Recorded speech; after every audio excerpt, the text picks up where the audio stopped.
Kalau di konferensi pers KPK di awal Oktober tuh Mhm. disebutin terkait proyek-proyek, Dinas PUPR dan terus ada fee. Ada fee-nya, ada duit untuk menyuap agar proyeknya lancar seperti itu. Di sini paman Birin. Tapi Bu, I see. pada akhirnya Ya. kan kemudian banyak masyarakat melihat apakah ini tanda-tanda KPK melemah begitu Bu. Bahkan ex-penyidik KPK juga bilang gugurnya status tersangka Paman Birin ini walaupun pra peradilan ya, itu merupakan tamparan keras ke KPK. Bagaimana pandangan Ibu? KPK itu masih berdaya, KPK itu masih bisa dipercaya, itu ya muncul. Jadi harusnya dipastikan ke depan ini nanti Pak Presiden yang baru, KPK ini harus betul-betul clear, tidak ada.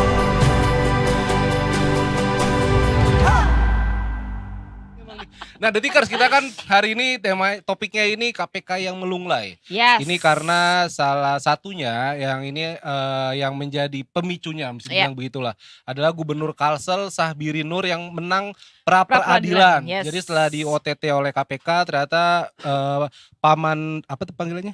Paman Rinrin ya? Paman Birin. Paman Birin status tersangkanya gugur. Jadi menang di peradilan. Dan langsung saja kita sudah bersama dengan Wakil Redaktur Pelaksana Detik News.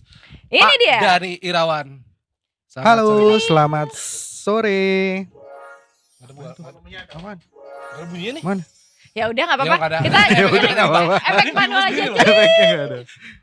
Jadi Pak Dhani, ini kabar terbarunya Pak Dhani Ya. di Detik News ini Gubernur Kalselnya sudah mengundurkan diri apa ya? Sudah mundur dari mundur. jabatan sebagai Gubernur Kalsel. Oke. Oh. Barusan Wow. dikonfirmasi sama Wamendagri. Bima Arya ya. Nah, sebelum ke situ juga Pak, ini mungkin juga Detikers bertanya-tanya. Memang sebenarnya kasus ini seperti apa sih Pak? Dan yang menjadi sorotan akhirnya kan kok KPK dari nangkap orang terus orangnya bisa nggak bersalah. Kok bisa gugur tuh? Iya, padahal kan KPK tuh kepak sayap Garuda. KPK, kepak. Kepak. Ya boleh sayap Pak, Garuda. makasih. Susah banget cari bercandaannya. Gimana Pak Dhani? Aduh, KPK. Oh, udah pernah yang bercandaan sebelumnya yang KPK singkatan itu. Apa itu KPK Pak? Apa? Kangen pengen ketemu, Oh, jadi kangen udah pengen ketemu. kita cari yang pengen lain ketemu. gitu kan. Iya, cari yang nggak apa-apa, Pak. Benar, Oke, ya. oke. Udah lupa juga Yang lain Detikers. ya. Sebenarnya dengan kalah pra peradilan ini kan masih pra ya, namanya pra. Pra, ya. Sebelum masuk ke pokok perkara. Jadi kalau dinyatakan tidak bersalah juga belum gitu, karena Statusnya belum berarti? karena belum sidang. Oh, Gitu, oke. belum sidang pokok perkara gitu. Jadi pra peradilan sendiri itu kan untuk objeknya seperti sah tidaknya tersangka, status tersangka, kemudian perihal penyitaan, penahanan dan sebagainya tersebut. Ya hal-hal administratif lah gitu.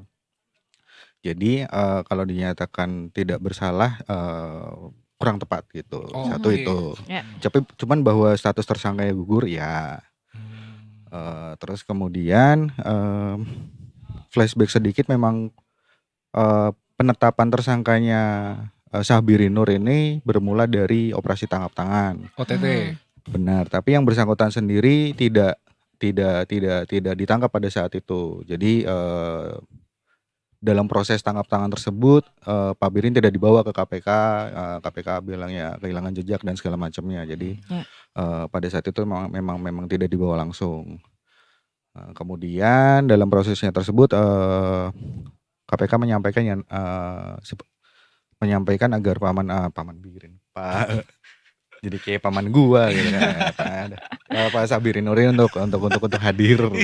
Ya kan, di dalam pemeriksaan segala macam ya, proses segala macam sampai ke pra peradilan yang kemudian dikabulkan sebagian oleh Hakim Tunggal PN Jaksel. Gitu. Oh gitu. Tapi sebenarnya yang jadi pertanyaan tuh ya, kalau aku tuh lebih ke selicin apa sih Pak Syahbirin ini? Soalnya belut kan di OTT nggak kena. Munculnya lagi dicari tuh di pas menang di pra peradilan tuh baru kayak ting ada celing gitu. Ting. Coba. Nggak tahu juga selicin apa, nggak pakai baby oil ya, malah Iya, ya. kenapa? Ini isu lain. Ada pemain bola, ada Mat Laure pakai baby oil kalau lari. Ada pemain bola. Jadi biar dia nggak ditangkap sama lawannya. Bener ada. Ini Di beneran Liga sih? Inggris Iya. beneran ada Mat Boleh Laure. itu. Kayak belut.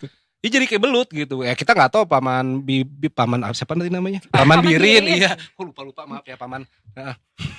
Berarti nggak tahu pas Cina apa nih Pak? Zaman lu paman Gembul. Bener. Oh iya, paman bener. Enggak tahu. Oh, zamannya dia Pak paman Gober. Oh iya paman Gembul. Iya kan? Iya. Yang duitnya banyak tuh. Iya benar, yang Pelita Jaya. Yang ya kan? Pelita aja ya. Iya. Iya kan? Iya. Aduh, tapi kalau langkah KPK selanjutnya setelah kalah di pra-peradilan ini sejauh ini apa nih? Sebenarnya bisa ditetapin tersangka lagi gitu. Karena yang dinyatakan tidak sah kan itu kan sprindiknya, surat perintah penyidikannya. Ya kayak yang tadi saya sampaikan hal-hal administratif gitu. Dalam beberapa kasus memang KPK bukan hanya kali ini saja yang kalah dalam pra peradilan yang kemudian ditetapkan tersangka lagi orangnya gitu. Di case yang ini kalau yang saya ada beberapa pertimbangan hakim sambil nyontek soalnya nggak apal. Nggak apa. Silakan, ini emang ini urusan negara loh, ini jangan main-main, jangan bercanda Cut. Yang bercanda dari tadi dia. Gimana Pak? Jadi yang kalau menurut hakim tunggal PN Jaksel itu menyatakan bahwa KPK itu tidak pernah melakukan pemanggilan secara sah dan resmi terhadap si Syahbirin Nur. Di otak gue Paman Birin. Iya Paman Birin juga. Karena lebih memang catchy itu kan nama Paman Birin nama gitu. panggungnya kan. Iya Paman Birin. Iya gitu. Paman Uncle Birin. Iya benar. Ya salah satunya adalah tersebut. Jadi langkah kedepannya dan KPK juga didorong untuk memproses lagi sebenarnya. Gitu. Karena ada tersangka-tersangka yang lain yang sudah maksudnya di dalam kasusnya ini sendiri gitu. Ini berapa banyak sih Pak duitnya yang di OTT ini? Dan apa proyek apa gitu? Nggak bisa lagi. Pas banget fotonya lagi. Diklik. Masalahnya lagi dipencet, nggak bisa diklik. Terus fotonya. Kalau di konferensi pers KPK di awal Oktober tuh disebutin terkait proyek-proyek dinas PUPR dan terus ada fee. Ada fee-nya, ada duit untuk menyuap agar proyeknya lancar seperti itu. Di sini Paman Birin. Iya nggak apa Paman Birin Pak. It's okay. Karena itu emang nama panggungnya. Uncle. Yes, Uncle. Oke ya, It's okay, Paman Uncle. Birin emang kan. Oke. Oh ini gua buka juga di Detik News, KPK menyita total 13 miliar 13 ternyata. miliar. Wow. Oke.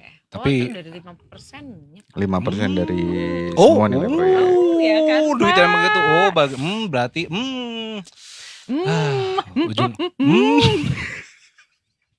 Ya bercanda Cut, ini negara loh dipertaruhkan. Oke, kita juga punya satu narasumber lagi Detikers.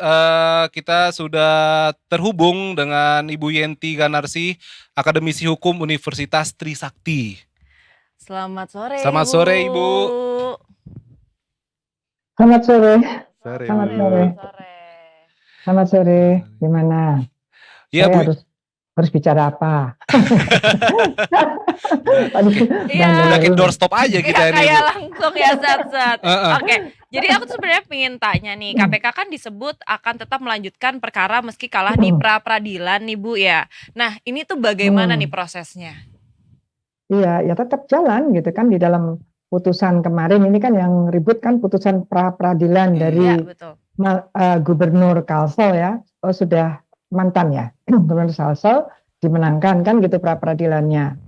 Nah, tetapi kan kasus ini sendiri kan kasusnya itu kan ada ya. Jadi kalau pidana itu korupsi atau pidana itu adalah peristiwanya ada enggak? Ada peristiwanya yaitu ada korupsi, yaitu rekayasa proyek, lelang proyek, beberapa proyek yang oleh Dinas PUPR kan gitu ya.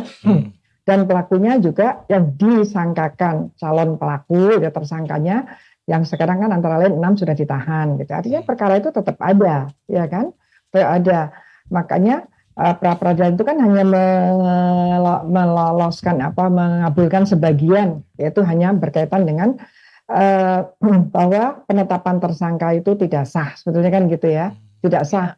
Jadi bukan sewenang-wenang sih, sebetulnya juga heran kok hakim mengatakan sewenang-wenang ya. Biasanya kan sah tidaknya ya, bilang aja tidak sah gitu ya, tidak sah cara penetapan tersangka. Dan ada permohonan juga kan dihentikan penyidikannya tapi kan ditolak. Artinya tetap jalan gitu.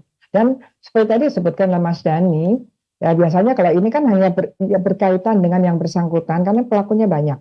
Berkaitan dengan yang bersangkutan ini, yang menang pra peradilan ini, itu hanya berkaitan dengan administrasi tentang penangkapan, tentang penyitaan, tentang tentang misalnya penggeledahan dan sebagainya. Dan belakangan kita muncul termasuk objek pra peradilan penetapan tersangka, gitu kan?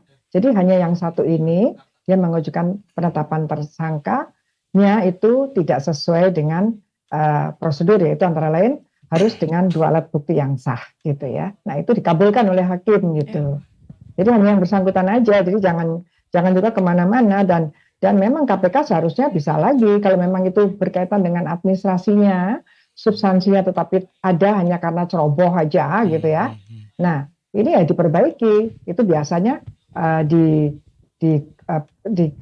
ditetapkan lagi gitu dengan persyaratan yang cukup gitu, yang sesuai dengan aturan undang-undang gitu.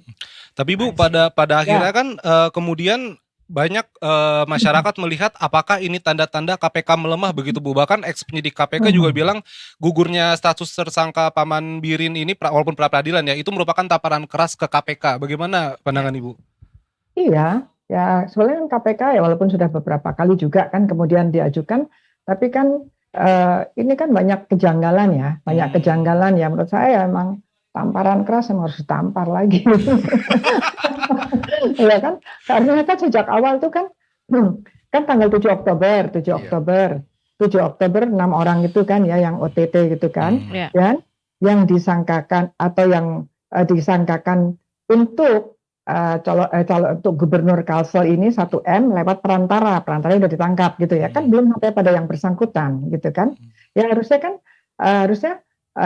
dilakukan suatu mekanisme bagaimana caranya mengundang yang bersangkutan itu gitu ya, bersangkutan itu diperiksa karena kan yang bersangkutan itu kan baru walaupun ada penyadapan dan kemudian ada perantara yang menerima 1M kalau dari media kan begitu, tapi tetap saja harusnya kan dipanggil sebagai saksi dulu. Menurut saya nggak langsung tersangka juga sih, karena kan memang tidak tertangkap tangan di situ karena tidak ada gitu. Satu itu kemungkinannya nanti bisa kita bahas gitu ya, tapi kan tidak sulit dipanggil pertama nggak datang, kedua nggak datang langsung tangkap kan gitu ya. Kalau memang sudah kuat karena berenam itu sudah ditangkap dan kemudian sudah ada penyadapan, sudah ada percakapan, karena OTT itu pasti ada percakapan, ada penyadapan walaupun tadinya adalah laporan, tapi kalau udah diikuti dengan penyadapan dan sebagainya gitu ya.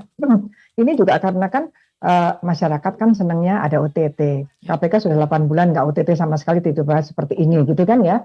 Nah, tapi setelah itu dibaca, yang kemudian kita kaget itu adalah KPK itu kan tidak segera menetapkan DPO gitu ya, tidak segera menetapkan DPO kalau memang tidak ada. Kemudian KPK sendiri kan waktu itu akan mencari karena tidak datang, tapi menurut KPK sudah tersangka, gitu kan? Katanya sudah mau ditangkap, tapi nggak ketemu lah. KPK kok nggak ketemu, cuma ada di situ, nyatanya ada kan? Ya kan ada, berarti kan udah profesional kan? Kan itu hal yang sangat mudah. KPK itu kan harus kerjasama dengan Polda setempat, misalnya sebagainya. Itu kita sudah punya cara-cara seperti itu. Nampaknya cara-cara ini tidak ditempuh oleh KPK. Mungkin itu yang membuat kita gergetan, ini KPK kenapa melemah seperti ini gitu kan. Nah gitu, jadi sebenarnya bisa saja kalau ini adalah sudah ada yang OTT-nya dan kemudian ini hanya karena prosedurnya ya ditetapkan lagi, penetapan lagi, sprindik lagi gitu. Nah kalau memang ada kemauan dan ada keberanian gitu kan. Jadi memang banyak hal yang dipertanyakan. Kenapa kemudian muncul DPO justru setelah putusannya keluar, kan aneh gitu ya. Nah ini yang membuat kita tadi kan Mas dan Mbak bertiga tadi ketawa-ketawa kan ya. Kalau rakyat juga kan banyak sekali korupsi, ini kan betul-betul menjengkelkan gitu ya. Teman korupsi desa juga banyak sekali, ya ampun gitu ya. Kita kan marah sebetulnya kan. Nah kita kan ingin KPK ini di tracknya KPK ini yang kita anggap belakangan ini melemah, inginnya menunjukkan jati dirinya bahwa dia adalah garda terdepan untuk pemberantasan korupsi. Karena pemberantasan korupsi sebagai penyidik di Indonesia itu ada 3, KPK, kepolisian, dan Kejaksaan Agung itu adalah juga penyidik KPK gitu. Jadi itu yang membuat kita gregetan. Jadi banyak drama-dramanya gitu ya. Betul, betul, Ada nih kalau mau Ya. nanya. Oh iya. Sorry Bu Yanti. Selamat sore. Apa namanya, kita sebenarnya juga saya terakhir ketemu Bu Yanti udah agak lama di Kejagung sih Bu waktu Oh itu. iya. Ya. Ini Bu, ya saya sependapat sama Bu Yanti di mana bahwa ini sangat ceroboh sekali KPK dengan entah kecerobohan ini disengaja atau enggak. Cuman apa namanya, kalau dari Bu Yanti sendiri gimana saran untuk, toh juga Bu Yanti juga apa namanya pernah di Pansel Capim KPK. Nah, ketuanya iya betul, tentunya Bu. Nah, tentu ini kan jadi PR besar juga buat pimpinan KPK ke depan gitu. Saran dari Bu Yanti itu gimana untuk agar ya hal-hal semacam ini tidak terjadi lagi lah gitu. Ya saya juga saya tolong tidak dikaitkan dengan pansel ya. Saya sebagai masyarakat dan juga saya tahu sampai tahun lalu itu saya Ketua Umum Masyarakat Hukum Pidana dan Kriminologi Indonesia gitu ya. Saya melihat bahwa sejak adanya undang-undang yang baru ya 2019 setelah terbentuk itu kan undang-undangnya baru. Ya walaupun belum bisa membuktikan, tetapi saya melihat seperti ada intervensi gitu ya, intervensi di luar hukum gitu kan. Padahal kita kalau menegakkan hukum harus tidak boleh ada intervensi, tidak boleh ada hal-hal di luar hukum yang mengintervensi. Nah, kita ya kita tidak menuduh, cuman merasakan, masyarakat itu merasakan dengan contoh seperti ini kan terasa bahwa loh kok malah DPO-nya keluar setelah putusan gitu ya. Ternyata yang bersangkutan juga ada di Kalsel. Kenapa kok malah kok katanya tidak diketemukan, tidak ada, kok seperti anak kecil aja cari-carinya gitu. Ini sebenarnya mana yang benar gitu ya. Artinya kalau memang dia yakin dan akan menangkap ya tangkap, pastinya bisa. Ya kan kita ini kan tidak seheboh Gubernur Papua ya, Pak NMB dulu ya. Itu kan sampai seperti apapun masih bisa gitu, sampai rame sekali gitu ya. Ini kan senyap-senyap aja. Ya ini sebetulnya nggak ketemu atau emang nggak mau menemukan atau bagaimana. Ini hal-hal begini yang menjadi pandangan masyarakat, menjadi keprihatinan masyarakat dan pada akhirnya ketidakpercayaan masyarakat bahwa KPK itu masih berdaya, KPK itu masih bisa dipercaya, itu ya muncul. Jadi harusnya dipastikan ke depan ini nanti Pak Presiden yang baru, KPK ini harus betul-betul clear, tidak ada unsur-unsur di luar hukum. Hanya hukum saja tuh ya memang hanya bukti-bukti, alat bukti 184 itu ya alat bukti bahwa yang berkaitan dengan kasus ini adalah fakta dan bukti-buktinya. Tidak boleh lagi diintervensi untuk melemahkan KPK-nya ya. Kecuali kalau memang KPK-nya gimana ngomongnya? KPK-nya KPK-nya terlalu buru-buru, orang belum cukup malah jadikan tersangka gitu. Itu kan juga ini kan sekarang kan ada kontradiktifnya yang benar nih. Satu sisi loh kok belum jadi tersangka gitu kan. Di sisi lain ini sudah tersangka kok nggak ditangkap gitu ya. Dan sementara kalau yang lalu satu orang jadi tersangka, menteri yang lain bagaimana? Nah ini kan menimbulkan polemik. Jadi apapun sekarang berkaitan dengan menangnya pra-peradilan itu kan biasa saja ya kan. Memang mengajukan gugatan itu bisa menang bisa kalah. Tapi kali ini menjadi tidak biasa, menjadi menimbulkan prejudice dari kecurigaan masyarakat karena memang banyak dramanya tadi gitu ya. Drama sudah dicari nggak ketemu, tapi kenapa nggak ada DPO-nya gitu ya. Terus kemudian baru memang dikatakan bahwa ada tidak boleh ke luar negeri kan ada ya, ada pencegahan yang mencegah keluar negeri sudah dikeluarkan gitu ya. Ya seperti kan serius ya, ada cegahnya sudah ada cegah karena ini kan baru mau keluar, jadi ada cegahnya sudah dikeluarkan. Tapi memang kalau secara hukum pidana ya, saya sangat objektif ya. Jadi kalau memang yang bersangkutan tidak ada di tempat pada waktu itu, ya memang bukan OTT untuk yang bersangkutan gitu. Iya dong gitu ya. Dan kalau memang yang baru nerima itu perantaranya, tunggu sampai dengan perantaranya itu memberikan. Kalau memang dia mau hati-hati dan memang strategis ya, gitu loh, tidak boleh emosional gitu. Kalau memang sudah yakin bahwa ini akan itu, tunggu saja, sampai dengan betul-betul dari perantara itu berselahkan. Kan sudah disadap semua. Iya. Tuh, jadi hal-hal seperti ini itu harus sangat serius gitu ya. Ini juga banyak hal juga KPK kan misalnya dulu pernah ya ketua DPD ya kalau nggak salah, belum waktu datang yang bersangkutan juga belum menerima juga, udah tentu ditetapkan dan itu jalan. Pada akhirnya kasasi malah menang kan yang ini. Jadi memang hukum pidana itu harus hati-hati meskipun sudah sangat yakin, sangat mempunyai, tapi tunggu namanya kalau mau OTT ya sampai dengan yang bersangkutan juga nerima gitu supaya aman gitu. Oke. Pak Irman Gusman itu ya Bu. Kan? Terakhir Bu, soal penerbitan status DPO Gubernur Kalsel saat menghilang, memangnya bisa menjadi amunisi untuk memenangkan KPK di pra-peradilan Bu? DPO. Yang pra-peradilan itu kan bukan DPO-nya kan. Antara lain bahwa sekarang yang gini, sekarang kan nggak mungkin DPO lagi kan, sudah ini kan pasti dengan sendirinya gugur DPO-nya kan.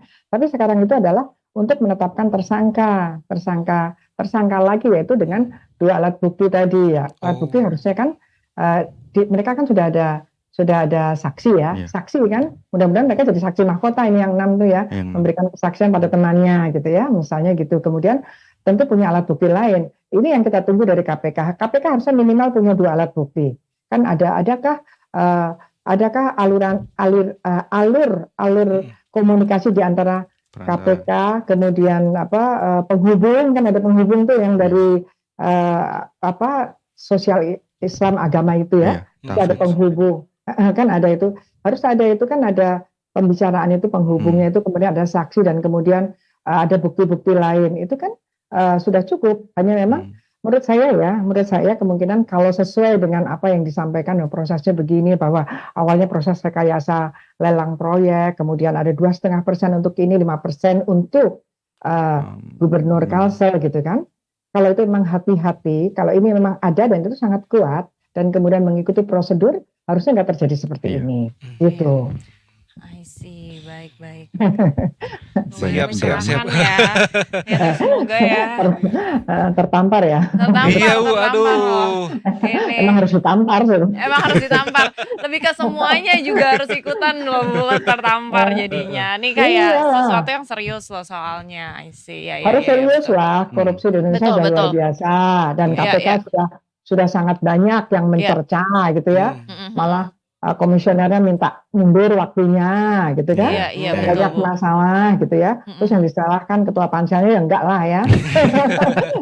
Kan setelah di sana banyak hal yang mempengaruhi mereka termasuk undang-undang dan walaupun itu hanya dugaan, kelihatannya terasa bahwa ada intervensi gitu, intervensi untuk melanjutkan atau intervensi untuk jangan gitu ya, untuk atau mempercepat atau memperlambat ini yang kebaca ya ini. Prabowo, Pak Presiden harus menghilangkan ini semua sesuai dengan janjinya berantas korupsi dan tidak ada yang kebal dengan hukum. Betul. Siap, gitu. Baik. Terima kasih banyak Bu Yenti informasinya. Serasa kuliah kita emang nih. Benar luar biasa. Serasa 2 Terima kasih banyak. Terima kasih banyak Ibu. Terima kasih atas waktunya. Selamat sore. Selamat sore Ibu. Sehat selalu. Oke, baiklah. Kita ke Edo dulu nih. Kita ke Edo dulu ya. Ini KPK udah nih.